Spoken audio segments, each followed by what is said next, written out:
Your Mets starting lineup presented by your local Honda dealers, and we talked about that right field competition this spring. You've got three guys really battling for it, and Tyrone Taylor, Carson Benj, and Mike Tauchman all in the lineup today, starting in the outfield. And Tyler Phillips starting for the Miami Marlins. He was in the Phillies organization when they traded him to Miami. He's from New Jersey, Bishop Eustace Prep School. 75% of the pitches he'll throw have spin on it. Mike Tauchman leading things off. Takes strike one. Now, the one thing we didn't see from Tyler Phillips tonight, at least we didn't catch it, is he didn't smack himself in the face before entering the game. He does when he relieved. 54 games last year, which was a career high.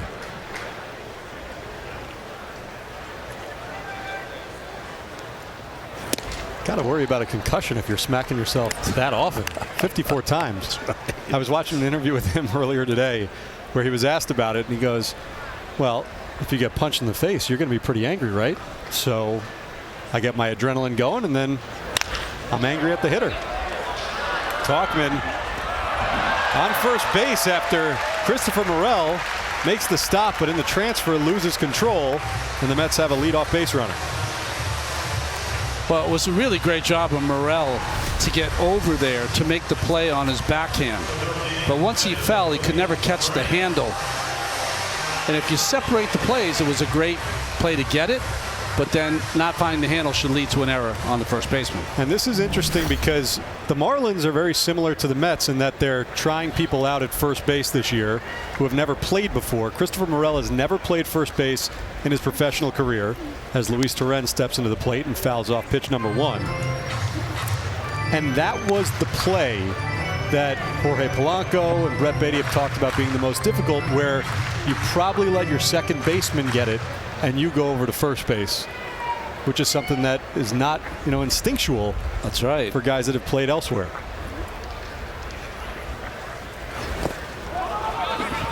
Ball gets away. Tauchman slides into second, and the Mets have a runner in scoring position. Well, that's a good dirt ball read by the veteran outfielder in Tauchman. As soon as the ball hits the ground, if you are anticipating that as a base runner, then you'll get that needed start to get that extra base. Very nice by Mike Tauchman. It's not like he's a speed burner either, so. The 0-2 to Torrens. 1-2. Well, this was an area where Luis Torrens really thrived last year. Batting average of .304 with runners in scoring position. His OPS was .935, second to only Pete Alonso on the Mets in those situations. Well, he's got two strikes here, so it's a little bit different. But when he is early in the count, he's very adept at going the opposite way as well. He's got some real power to right field and right center.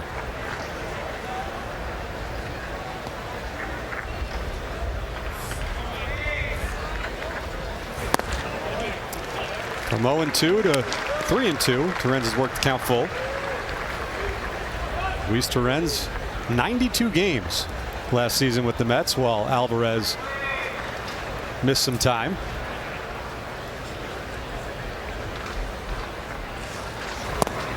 Oh. And he works the walk.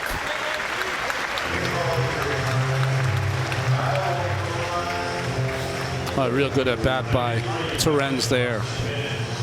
We said before, 75% of the pitches that Phillips will throw have spin on it, a slider, curve, or sweeper. So you're going to see that on 3-2 most of the time. Gets a lot of swing and miss, a lot of ground balls. Right now, third base playing in on Carson Benj, who takes a huge hack for strike one. Carson Benj having himself a really nice spring. Rocketed through the minor league system last year. Started in high A, ended in triple A. And now on the verge of the big leagues.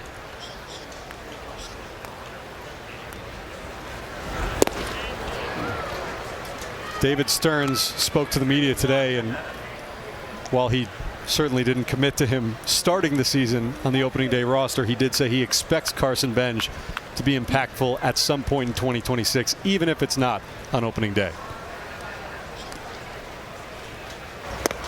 kind of like the State of the Union in spring training for David Stearns, right? Well, listen, you don't want to commit to a young player because you don't want him to be disappointed if he doesn't make the ball club. But obviously, he's heard all the rumors about how coveted he is by the organization. I guess not rumors, they're facts. Well, it has been interesting to watch how open the Mets have been about their desire to give him a path to make this team on opening day. David Stearns doesn't always talk that openly about, certainly about prospects, but it just goes to show how highly they think of Benj. And Benj strikes out swinging for the first out of the inning. Well, you mentioned there's a lot of swing and miss when you face Tyler Phillips. He's got a good breaking ball, 3 different varieties of it, and he really struck him out kind of on the same pitch that he threw him earlier in the at-bat. So 1 away. Now it's Tyrone Taylor, who's having himself a standout spring so far. 2 home runs, a double. What I've noticed from Tyrone, and I'm sure it's all the work you put in the offseason and here in spring training, he's been laying off that breaking ball that was off the plate. Really was his Achilles heel all of last season.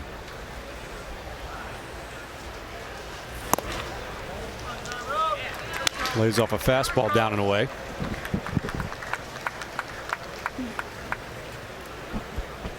Taylor played 113 games last year. Had an OPS just under 600.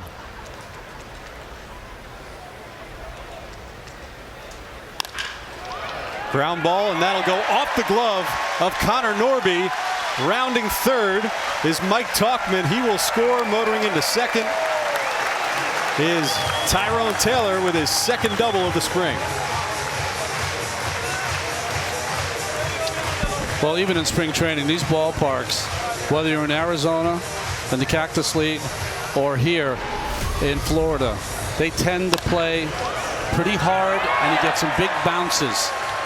And Norby tried to backhand that one, but really no chance. Had a lot of top spin on it. He was hoping to keep it in front of him, but he wasn't able to. The Mets get themselves a run. So second and third now, 1 out for Ronnie Mauricio. Takes ball 1 off the plate. Marlins playing their infield in. And we'll see. I think Ronnie Mauricio challenging it. I think Marlins are challenging it. Oh no, Mets challenge. They called it a strike.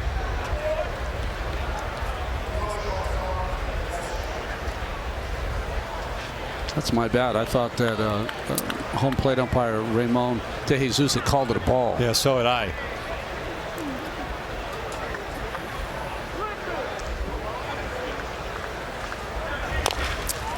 High chopping ground ball. Coming home is Mike Tauchman. He gets tagged out. Sorry, that's Luis Torrens as Tyrone Taylor advances to third.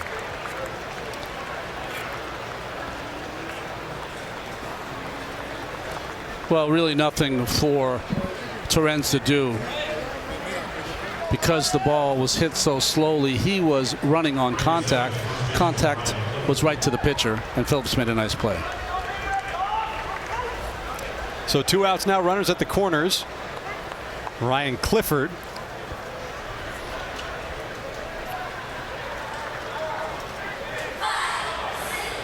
So watch or look to Mauricio maybe to steal a bag here early in the count, give Clifford a chance to knock in 2. And you've commented on it, Ron. You've seen a lot of base running in spring. A lot of guys trying to swipe second base.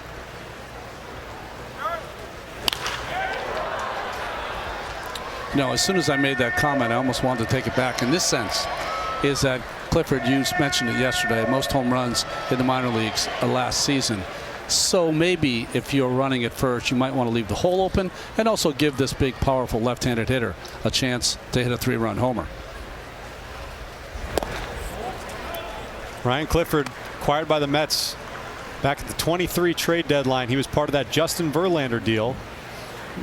Drew Gilbert at the time was the headliner of that deal, but a lot of people in the league said Clifford's the guy to really keep an eye on. He could pop. Last season between AA and AAA, He really did pop. 29 home runs, 93 RBIs, and 85 walks.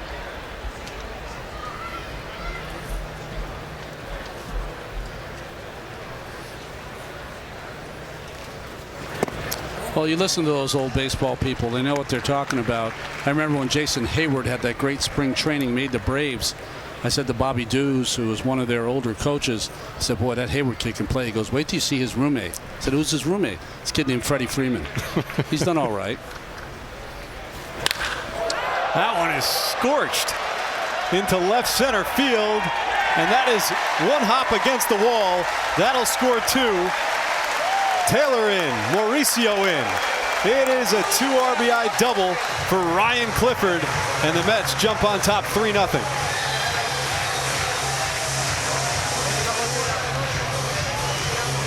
Remember how I mentioned you might not want to steal a base and let Clifford do his thing? Well, he does his thing here. Gets a ball out over the middle of the plate, running away from him, and he went right with it. Shows the kind of power he has. Wind kind of is knocking things down, still one hop the fence for a couple of runs. Mauricio at first, that long-legged stride, it doesn't look like he's running that hard, but when he turns it on, he covers a lot of area with that stride.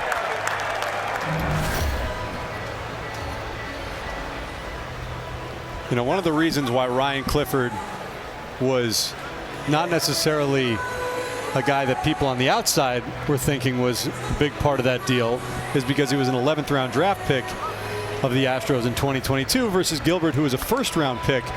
But the reason that he was drafted in the 11th round is he had such a strong commitment to Vanderbilt. Nobody thought they would actually sign. So this is more of a top round talent that the Mets got. Batter now Christian Arroyo playing third base today for the Mets.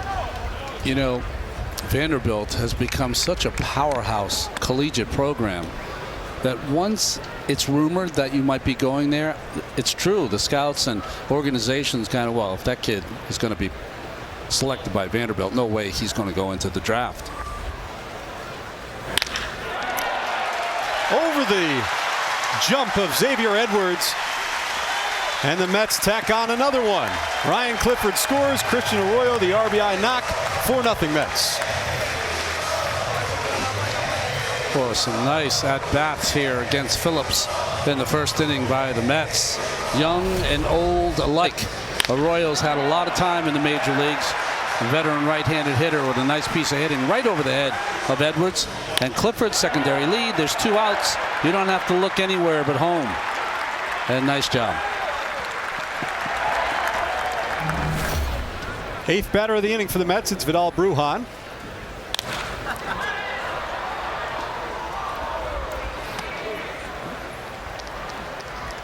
Ronnie, you noticing the Mets in their approach going more the opposite way so far this spring? You know, you always look for little themes because this is a team that has new hitting coaches, new pitching coaches.